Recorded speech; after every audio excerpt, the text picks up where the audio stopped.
Volvemos al batazo. Una participación de casi el 70% en unas elecciones se puede catalogar como unas elecciones con alta abstención. Bueno, pues si es en Cuba, parece que sí. Porque lo que leemos en numerosos cables aparecidos durante toda la jornada de las elecciones municipales en Cuba este pasado fin de semana, este domingo, es, por ejemplo, lo que decía la agencia EFE y fue repetido por numerosos diarios en lengua española. Baja afluencia en las primeras horas de las municipales en Cuba. Bueno, ya estaban anticipando el resultado a las pocas horas de que fuera la participación. Cuba se asoma, todavía ni se sabían los resultados definitivos, a la más baja participación en unas elecciones municipales. Y el diario Público, supuestamente progresista y dándole cancha también a este mensaje, la abstención y los votos anulados acaparan las elecciones municipales en Cuba. Un tuit de Luis de Jesús que dice: casi el 70% del electorado participó ayer en las elecciones de delegados en Cuba. En cualquier otro país eso sería una cifra alta, pero en Cuba es solo el 68,58%. Del total de votos fue válido el 89%, pero el titular nos dice que los anulados acaparan las elecciones municipales. ¿Qué te sale de todo esto, Lázaro? Amigas y amigos de Cuba, del pueblo cubano y la revolución, esto es el batazo. Lo que saco, o sea, lo que puedo resumir de esto es lo que hemos estado comentando y venimos comentando. Hay un doble rasero, y este doble rasero también lleva como, digamos, como estilete la intensa campaña de manipulación y de desinformación que tiene su centro, digamos, de poder o de transmisión, el estado de la Florida, Miami. Y esto también viene unido a la estrategia y la guerra que impulsa desde el Departamento de Estado de los Estados Unidos y sus agencias de desinformación, también unida a la CIA. Es decir, que hay todo un entramado que lo que estamos viendo, digamos, la punta del iceberg de manipulación, de guerra mediática y comunicacional hacia Cuba, que vemos estas cosas, ¿no? O sea, una participación alta dentro de una guerra mediática y comunicacional y económica, pues la ven como, bueno, como un fracaso, como una disminución del apoyo del pueblo a la revolución, como que ya, bueno, todo está que continuará. Y desde luego glorificando el sistema capitalista, imperialista, o sea, la democracia del sistema capitalista imperialista existente en los Estados Unidos. Bueno, un tuit de El Necio. Te doy un dato para que algún payaso te infle. La participación en las elecciones de medio término este año en Estados Unidos fue 47%. Sin embargo, ya a las 2 p.m. en Cuba había rebasado esa cifra. La campañita fue un fracaso y lo saben. Y es que repasemos algunos datos comparativos de elecciones locales, municipales. Estamos hablando de elecciones que no son siquiera a la elección de la Asamblea Nacional, es decir, las generales. Y en estas siempre hay una participación menor. E indudablemente, como decía Lázaro, hay una situación, una coyuntura económica muy grave en el país y, lógicamente, baja la participación, pero aún así es una participación casi del 70%, es muy alta en cualquier caso en términos relativos con otros países. En Francia, en el año 2020, elecciones locales, 45% de participación. En Chile, 2021, 43%. En Italia, 2022, el 41%. Por cierto, un dato interesante, ha subido bastante, a más de 8 puntos y medio, el número de mujeres que han resultado electas como delegadas de circunscripción, es decir, esos representantes que tienen las comunidades, las vecindades en Cuba, ha sido al final el 43,8% de todo el conjunto de delegados y delegadas son mujeres. Otro tema a destacar, ¿verdad? No, importantísimo, y lo que refleja claramente es la participación activa de la mujer en igualdad de condiciones al hombre en las cuestiones que deciden la vida, el día a día en el país. Es decir, asumiendo responsabilidades en cargos importantes y sobre todo ganándose el prestigio dentro de la población, dentro de la circunscripción donde actúa. Yo creo que es una muestra de participación amplia del pueblo, de los sectores de la población que son postulados y elegidos por el pueblo en cada circunscripción. Hay que decir una cosa, que hablan dentro de los ataques que recibe la revolución y lo han dirigido contra el pueblo, contra la conciencia del pueblo, está el que no hay partido. O sea, esa es una matriz de opinión también que constantemente está revelando. No hay partido. Sencillamente no hay partido, hay un partido. Dice, hay un partido, pero es un partido que no postula, no elige y no tiene un carácter electoralista. No participa en estas elecciones. No participa en las elecciones. Nunca participa. Entonces hay que dice, no hay partido. No, pero es que tienen instalado en la conciencia, en la médula, que para que haya democracia tiene que haber partido. Y hay que decir que el sistema de partido en Cuba, antes del 1 de enero de 1959, fracasó estrepitosamente. Y no responde a la historia de las luchas del pueblo cubano por su verdadera independencia y soberanía. Otra de las cosas que decían en estas horas es que, que habían tardado en dar los resultados, que había habido un retraso. Bueno, estamos hablando de que durante la jornada del domingo hubo hasta 5 partes electorales y el último sexto, que no es el definitivo, se daba el lunes, al día siguiente. Bueno, un tuit de unos días antes de Luis de Jesús decía: ha pasado una semana y en Estados Unidos todavía están contando los votos de las elecciones de medio término. Todo el mundo lo ve normal y nadie lo cuestiona. Pero si esto ocurriera en Venezuela, Bolivia o Cuba, ya estaría la OEA gestionando un golpe de Estado. Sí, claro.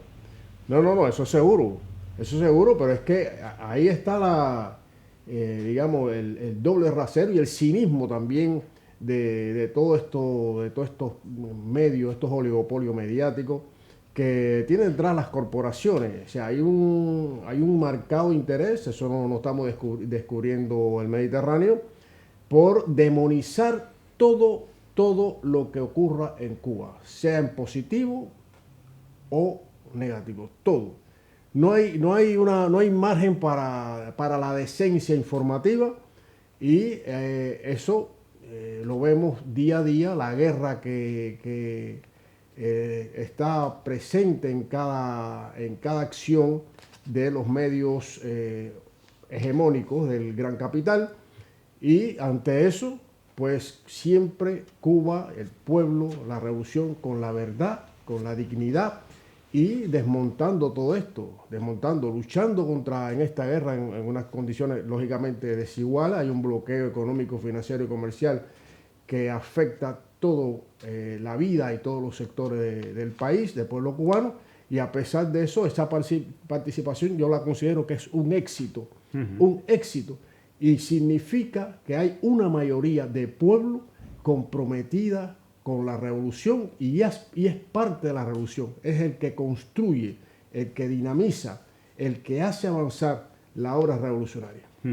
Bueno, un último tuit ya para despedir este primer tema sobre las elecciones, que a mí me ha hecho particularmente mucha ilusión. Paquito, el de Cuba, ha sido elegido como delegado de su circunscripción. Paquito, el de Cuba, como bien se sabe, un activista por los derechos de las personas LGTBIQ+, una persona que ha luchado en favor del Código de las Familias, bueno, un luchador realmente, y un activista social. La alegría de las jóvenes del colegio electoral que vinieron a mi casa a darme la noticia de mi elección como delegado del Poder Popular. fue el primer shock sobre el compromiso que ello implica en mi comunidad y con Cuba. Bueno, pues felicitaciones a Paquito. Lo felicitamos de todo corazón porque merecido, muy merecido, el pueblo que lo eligió, pues reconoce en él un extraordinario activista social, comprometido con su comunidad, comprometido con los valores que impulsa la revolución, y yo creo que es un ejemplo también de la diversidad que existe en el país y reflejado en los cargos que se van asumiendo a partir de este proceso electoral. Cambiamos de tema y vamos a hablar de pelota, de béisbol. Un tuit de Miguel Colina. Para los que dicen que no hay presiones, chantajes, sanciones, consecuencias y peor, que no hay bloqueo, solo les invito a leer para que vean lo que le sucede a peloteros cubanos de las grandes ligas de Estados Unidos que aceptaron representar a Cuba en el Clásico. Bueno, ha sido una noticia importante, y es que por primera vez varios jugadores de béisbol que juegan en ligas profesionales de fuera del país, sobre todo de Estados Unidos, de las grandes ligas. Es el caso de Andy Ibáñez en los Detroit Tigers, Joan López en The New York Mets, y también está Elian Leiva, que juega en México. Me han dicho que también hay un cuarto jugador, que ahora mismo no tengo su nombre. Bueno, pues han sido convocados por la selección oficial de Cuba para participar dentro de la selección oficial de Cuba en el Clásico Mundial 2023. Bueno, pues automáticamente se ha disparado la campaña contra estas personas. Joan López, Andy Sánchez y Elian Leiva son los Judas Iscariote de la pelota cubana, leemos en una de estas publicaciones contrarrevolucionarias.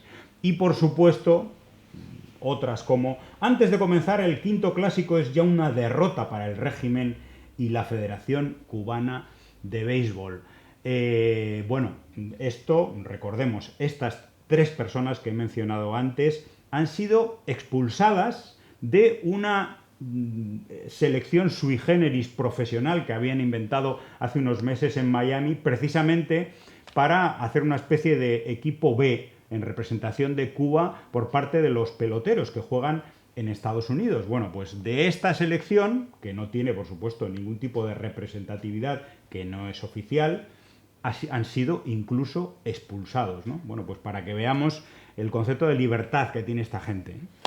No, pues es la expresión más descarnada, pudiéramos decir, del cinismo y del descaro que anida entre esta persona. Han querido, han creado una asociación profesional para competir en un evento, el próximo Clásico Mundial, pero sin el apoyo, sin el respaldo, sin la autorización de la Federación Internacional de Béisbol, que es la que organiza junto con las grandes ligas de los Estados Unidos este tipo de eventos. Ellos saben que están forzando algo que es ilegal, que no está amparado por ningún organismo, pero a partir de ahí es que advierten su odio, su frustración también ante la realidad. Se han producido importantes cambios en los últimos años, y uno de los cambios es este. Todo cubano que esté jugando contratado en ligas profesionales, sea en Estados Unidos, en Japón, México, pues, y que no se haya, incluso ahora creo que también eso se ha modificado, que no se preste o que no sea parte de la guerra mediática, de la manipulación, de la mentira contra el país y contra el pueblo, pues puede ser llamado para integrar la selección nacional cubana.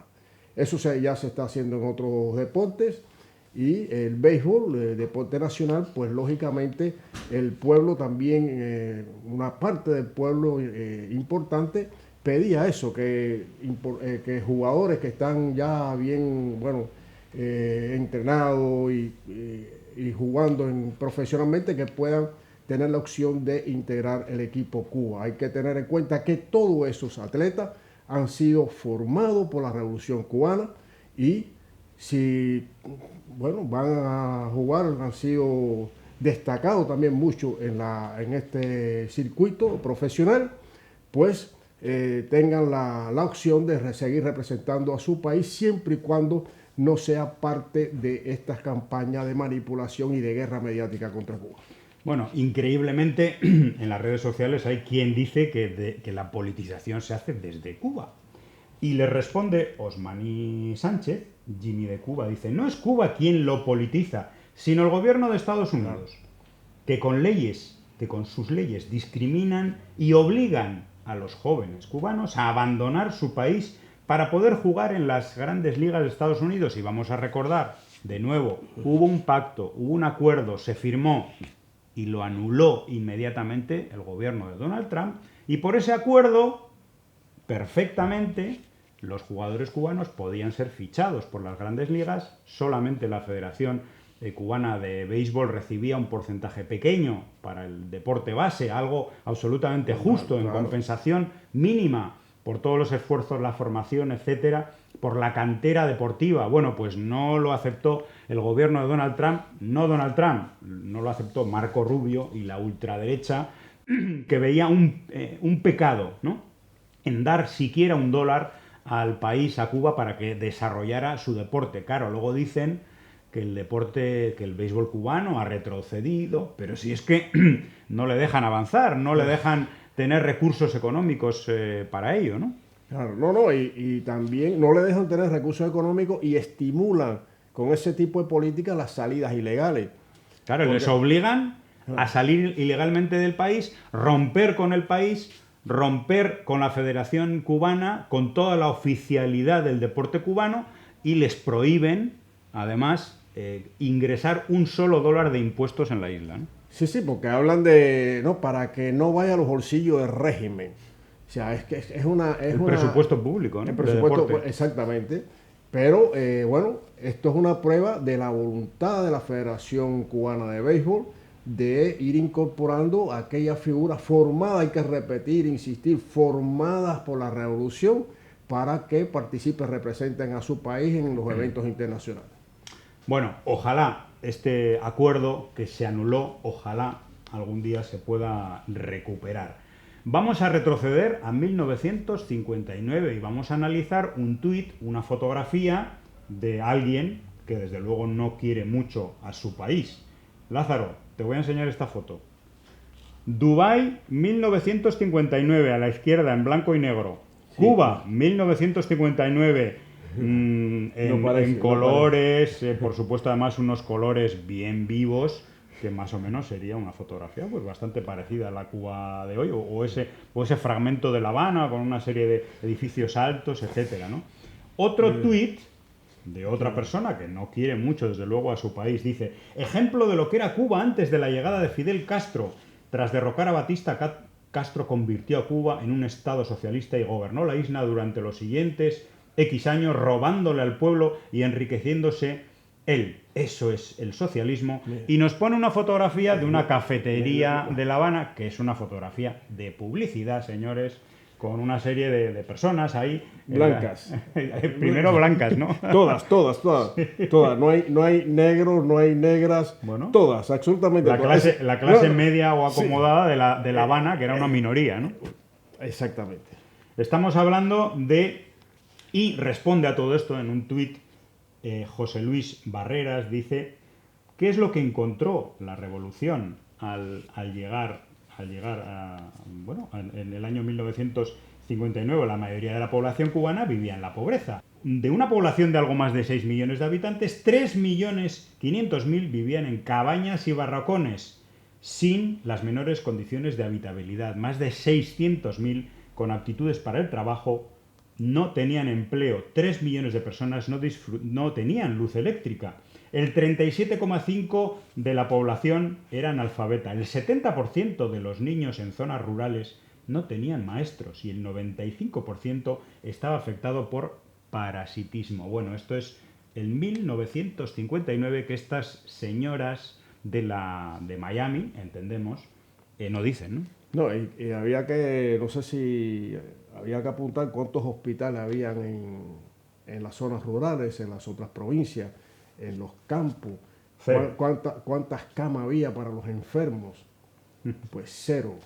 Pero hay una cosa, repite, a mí me hace gracia porque si no fuera tan dramático y tan cínico y tan demencial todo esto, que repiten, el comunismo es hambre, miseria y necesidad. Había comunismo en el 59, ¿no? Había comunismo antes del 59, había comunismo porque el hambre era espantosa. En todo el periodo neocolonial de la República Neocolonial sometida por Estados Unidos, el hambre era espantosa, las desigualdades sangrantes, la criminalidad, o sea, todos los males de la sociedad capitalista de Estados Unidos estaban exportados en Cuba. Esa es una realidad. Aparte, ya por institucionalmente el racismo, vamos, que era bueno, la segregación, un tipo apartheid en el caribeño. Esa era Cuba antes del 1 de enero de 59. Pues resulta que una persona negra como Berta Soler, la líder de las Damas de Blanco, decía hace no mucho en Madrid que esa Cuba era una joya de oro, la tacita de oro, ¿no? Se llamaba, ¿no? Increíble. Bueno, para algunos, y no precisamente para su familia, suponemos que no precisamente para su familia, una familia negra, que seguramente pasaría todas las Vamos, sin duda. Necesidades de la gran mayoría de la población negra en aquella Cuba de entonces. Bueno, hablemos de Internet, porque nos dice Rob, de acuerdo a su peor enemigo, la CIA, Cuba ocupa el 10º lugar en acceso a Internet en una lista de 20 países de América, a pesar de que dicen que el gobierno cubano limita Internet. Y en esta lista, bueno, pues aparece el primero Canadá con el 97%, Estados Unidos, Chile, y Cuba es el noveno lugar con el 74%, pero hay muchos países por debajo de Cuba. Quiero decir que incluso en la situación de bloqueo tecnológico, Cuba ha sido uno de los últimos países, vamos a decir, en despegar en el tema de Internet por dificultades económicas, no por trabas políticas como nos dicen, pero curiosamente ahora se está situando en los puestos de arriba. Sí, bueno, no solo que se está situando en los puestos de arriba en cuanto al desarrollo tecnológico, que bueno, poco a poco se va haciendo, sino también en cuanto al capital humano que se está formando para dar un impulso importante a esta necesidad del mundo, ¿no? Del país del mundo, que es el desarrollo de Internet, como fuente también de impulso, como combustible, vamos a decir así, de impulso al desarrollo económico del país. Pero hay que recordar que fue Estados Unidos con su política de bloqueo el que ha impedido durante todos estos años de que comenzó el desarrollo a nivel internacional de esta vía con un alcance importante en todas las sociedades, digamos, modernas, desarrolladas, pero fue Estados Unidos el que impidió durante tantos años que Cuba accediera a los cables de fibra óptica que rodean la isla y obstaculizando precisamente el alcance de este medio, ya teniendo que conectarse de forma satelital con ancho de banda más estrecho, más lentitud, etcétera, y ahí, bueno, la revolución tomó la decisión de socializar este medio, esta vía. Bueno, pues hablando de Internet y hablando del bloqueo y en los avances de Cuba, que indudablemente no está en la situación óptima, pero ha habido un avance importante, eso a pesar del bloqueo, que impide, por ejemplo, nos dice David Emax, para los que argumentan que el bloqueo es mentira. Esto sucede cuando eres informático, necesitas información para estudiar en algunos sitios del mundo, en ocasiones únicos o con contenido necesario. Bueno, pues te aparece un mensaje en el que te dice que el Departamento del Comercio de Estados Unidos pues te impide acceder a esa información, sencillamente porque tratas de entrar desde Cuba. Nos dice también Luis López, que si no me equivoco es el embajador, es una de las personas, digamos, del equipo de la Embajada de Cuba en México. Dice, ¿sabías que algo tan sencillo como escuchar música en Spotify, hacer vídeos en TikTok o jugar en Call of Duty es muy difícil por el bloqueo de Estados Unidos. Hay una larga lista de apps, de aplicaciones, páginas bloqueadas para nosotros solo por ser cubanos. Y luego dicen que el bloqueo no existe. No, y que no existe que no existe bloqueo, y después hablan de libertad de expresión, libertad y cuando, bueno, las páginas que han bloqueado, los canales que han bloqueado, que han censurado, o sea que dice, bueno, claro, todo lo que no vaya en la dirección que ellos quieren, que incluso que cuestionen también ese poder. Hay que ver bueno, todo lo que está sucediendo en los últimos meses con esto, pues dicen que no, y lo borran, lo eliminan, sin justificación, sin nada, porque sí. Entonces ahí vemos también el cinismo, el doble rasero de todo esto. O sea, cuando hablas de libertad de expresión, pones el foco en Cuba, no en ningún otro país del mundo, en ninguna otra región, pero cuando se dicen verdades, se argumentan, y no conviene esas verdades, pues eliminan el canal. Es un descaro.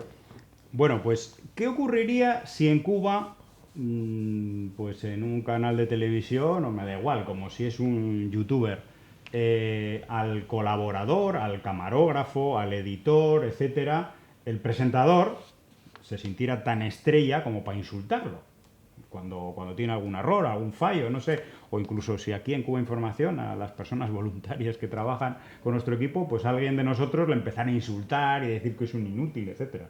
Bueno, vamos a ver un vídeo de Alex Otaola, este individuo que dice querer la democracia y la libertad para Cuba. Johanny, ¿lo bajaste o no lo bajaste? Johanny. Déjame respirar, espérate. 1, 2, 3. 1, 2, 3. 1, 2, 3. ¿Tienen el video o no tienen el video, Sandy? ¿Pero cómo no lo tienen? Si está en producción, Johanny. ¡Johanny! El video, ¿dónde está, criatura? Coño, ojalá el caballo te dé una patada, algo te tire de arriba del caballo, algo que te pase, que te cague la vaca, algo, coño, que la chiva te pegue un tetazo en la cara, algo te tiene que pasar allá atrás. Por favor, mío, que es gentuza maldita que no me deja trabajar. Bueno, gentuza, que te caigas del caballo, que el chivo, que no sé qué. Bueno, esto es el nivel que tienen estos señores, que además tienen un nivel de influencia, parece, creciente en determinados sectores de la juventud cubana, tanto de Miami como incluso también algunos de Cuba. Bueno, pues esto es el ejemplo, ¿no?, de la Cuba de 1959. Este es el retroceso que tendría Cuba si una serie de personas endiosadas con muchísimo dinero, con un rancho enorme que tiene este individuo, este elemento que ha basado su fortuna en el odio, en el sufrimiento del pueblo cubano, una persona que está abogando por el bloqueo, por la asfixia económica todos los días, pero que luego se cree en el derecho de insultar incluso a la gente de su propio equipo. Esta es la Cuba, la alternativa que ellos proponen. Bueno, que este individuo, Alex Otaola, es posiblemente el más despreciable dentro de los despreciables de la fauna nauseabunda de ese estercolero contrarrevolucionario que está en el sur de la Florida, en Miami. No hay, yo creo que se queda corto el calificativo para este individuo. Hay otros que lo siguen, pero lamentablemente y desgraciadamente, pudiéramos decir, este tipo pues tiene influencia en determinados sectores, tanto de Miami como también en Cuba, y cala sobre todo en sectores jóvenes que están, bueno, que hay que reconocer que nos informan, la información que reciben son de estas plataformas y de canales como el que lleva este individuo, pero es de lo peor que yo he podido escuchar, lo más grosero, lo más